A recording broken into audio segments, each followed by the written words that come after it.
Pardon me, does that put a premium on having fast athletic teams, Coach O'Brien?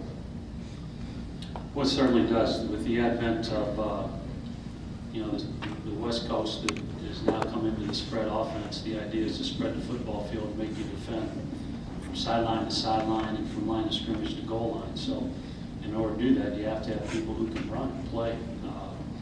It's no longer, as David and I were talking earlier, when we were both back assistants for George Rush and Johnny Majors, and you lined up and you ran the ball 65 times a game. Those days are over. I mean, it's not playing tackle to tackle as much anymore as it is a perimeter football game. Coach Cutcliffe, can you recall the greatest game you were part of, whether it be as an assistant coach or a head coach? Well, that's difficult. Last year, our James Madison game at Duke was about as good as it got. A number of people were here, and it may have been the best moment. There was two really good moments prior to the game. One was when the parachuter landed with Butch's football. And I'll give the guy credit. He wouldn't give me the ball, but I wanted it for my office. I want to make sure y'all were playing with the same size one we had. You seemed to catch it better than we did. We had a 90-minute delay, Don, before we ever kicked off, and I was up in the locker room. You're trying to, that's something you don't really plan for, trying to settle your team and deal with what we needed to do.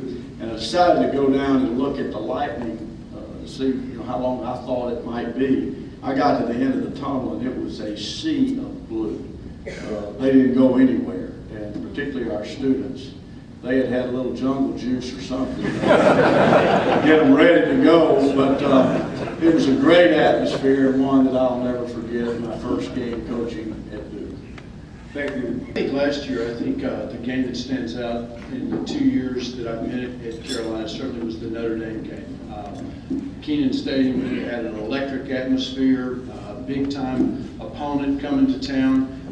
Father Murphy was on the instant replay button that day, and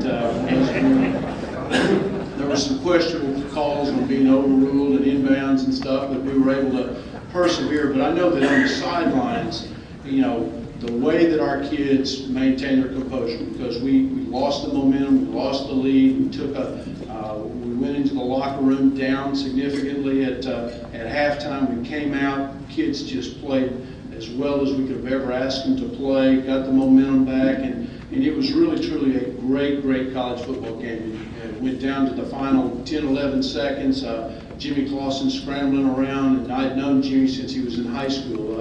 I had seen him out in high school when he was out in California, and he's a terrific kid, a great quarterback, and he's scrambling around with 13 seconds, and you have all these flashbacks as a coach, standing on the sidelines, and I had flashbacks of Doug Flutie throwing it in the end zone, and those kind of things happen to you an awful lot if you coach for 35 years, and when he completed that ball, and we tackled him and stripped it, and fell on the ball, I mean, it was just it was a great feeling for your program, for the kids, for the fans, and it was quite memorable.